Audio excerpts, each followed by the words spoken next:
வாங்க ஒரு டேஸ்டியான லஞ்ச், க்ரீமி மோர் குழம்பு, கத்திரிக்காய் உருளைக்கிழங்கு மசாலா, ரசம் எப்படி செய்கிறதுன்னு பார்க்கலாம். ஒரு பவுலில் 2 இன்ச்சு புளி, ரசத்துக்கு தேவையான அளவுக்கு உப்பு, சுடு தண்ணி போட்டு ஊற வச்சுருங்க. இப்போ ஒரு மிக்சர் ஜாரில் 1 டீஸ்பூன் மிளகு, 1 டீஸ்பூன் ஜீரகம், 1.5 டீஸ்பூன் வரமல்லி, 2 வரமிளகா, ஒரு 8 வெந்தயம், 4 பூண்டு தோலோடு சேர்த்து தண்ணி சேர்க்காமல் கோஸாக அரைச்சிக்கோங்க. இப்போ ஒரு கடாயில் 1 டீஸ்பூன் கடலெண்ணெய் காஞ்சோடனே 1/2 டீஸ்பூன் கடுகு போட்டு பொரிய விடுங்க. கொஞ்சம் பெருங்காயம் போடுங்க. ஒரு தக்காளியை ரஃபாக சாப் பண்ணி போட்டு நம்ம அரைச்சி வச்சுருக்க ரசப்பொடியும் மஞ்சள் பொடியும் சேர்த்து நல்லா மிக்ஸ் பண்ணிவிட்டு தேவையான அளவுக்கு கருவேப்பிலை ஆட் பண்ணிடுங்க.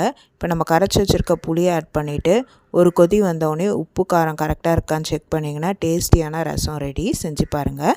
இப்போ மோர் குழம்புக்கு கடாயில் 1.5 டீஸ்பூன் கடலெண்ணெயை காய விடுங்க. 1 டீஸ்பூன் ஜீரகம், 2 இன்ச்சு இஞ்சி, சின்ன வெங்காயத்தை ரஃபாக சாப் பண்ணி ஆட் பண்ணிக்கோங்க. ஒரு இனுக்கு கருவேப்பிலை, 3 பெரிய பச்சை மிளகாவை உடச்சி சேர்த்துக்கோங்க. 3 டேபிள் ஸ்பூன் அளவுக்கு துருவன தேங்காய். எல்லாத்தையும் நல்லா வதக்குங்க. தேங்காயோட கலர் கொஞ்சம் மாறி வரணும். அப்போ குழம்பு ரொம்ப நேரம் கெட்டு போகாமல் இருக்கும். தேங்காயோட கலர் மாறின பிறகு ஒரு பிளேட்டில் மாற்றி ஆற வச்சுருங்க.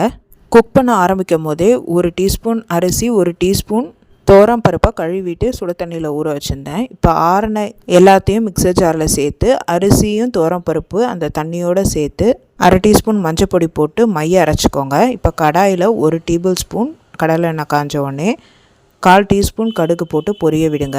கடுகு பொரிஞ்சோடனே 1/2 டீஸ்பூன் ஜீரகம், 2 வரமிளகா சேர்த்து பொரிஞ்ச உடனே நம்ம அரைச்சி வச்சுருக்க பேஸ்ட்டை ஊற்றி மிக்சியை கழுவி அந்த தண்ணியை ஆட் பண்ணி நல்லா மிக்ஸ் பண்ணி விடுங்க. கட்டிப்படாமல் கொதிச்சோடனே ஸ்டவ்வை ஆஃப் பண்ணிவிட்டு குழம்புக்கு தேவையான அளவுக்கு உப்பு ஆட் பண்ணிவிட்டு குழம்புக்கு தேவையான அளவு கேர்டு எடுத்து மிக்சியில் ஒரு தடவை பல்ஸ் பண்ணிவிட்டு கடாயில் சேர்த்து மிக்ஸ் பண்ணிவிட்டு அப்புறம் ஸ்டவ்வை ஆன் பண்ணுங்கள்.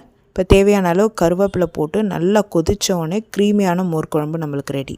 உப்பு காரத்தை செக் பண்ணிட்டு ஒரு பவுலில் மாற்றி வச்சுருங்க. இப்போ ஒரு கடாயில் 2 டேபிள் ஸ்பூன் கடலெண்ணெய் காஞ்ச உடனே 1/2 டீஸ்பூன் ஜீரகம், 1/2 டீஸ்பூன் கடுகு போட்டு பொரிய விடுங்க. 2 வெங்காயத்தை ஃபைனாக சாப் பண்ணி நல்லா கண்ணாடி பதம் வந்த உடனே 8 பூண்டு ஆட் பண்ணிக்கோங்க. அது கூடவே ஒரு மீடியம் சைஸ் தக்காளியை போட்டு நல்லா வதக்குங்க. தக்காளி கொஞ்சம் சாஃப்டானோடனே 2 இனுக்கு கருவேப்பிலையை அதில் சேர்த்துருங்க. இப்போ நம்ம கழுவி கட் பண்ணி வச்சுருக்க 1/4 கிலோ கத்திரிக்காய், 2 பெரிய உருளைக்கிழங்கையும் சேர்த்து ஒரு தடவை நல்லா எண்ணெயில் மிக்ஸ் பண்ணி விடுங்க. எண்ணெய் எல்லா சைடும் மிக்ஸ் ஆனவுடனே 1/4 டீஸ்பூன் மஞ்சள் பொடி, 2.5 3 டீஸ்பூன் சாம்பார் பொடி ஆட் பண்ணிக்கோங்க. கத்திரிக்காய் உருளைக்கிழங்கு மசாலாவுக்கு தேவையான அளவுக்கு உப்பு ஆட் பண்ணிடுங்க. 100 ml தண்ணியை ஆட் பண்ணி நல்லா மிக்ஸ் பண்ணி விடுங்க. காரம் உப்பு கரெக்டாக இருக்கான்னு செக் பண்ணிவிட்டு க்ளோஸ் பண்ணி ஒரு 10 மினிட்ஸு மீடியம் ஃப்ளேமில் குக் பண்ணுங்கள். நடுவில் மிக்ஸ் பண்ணி விட்டு விடுங்க.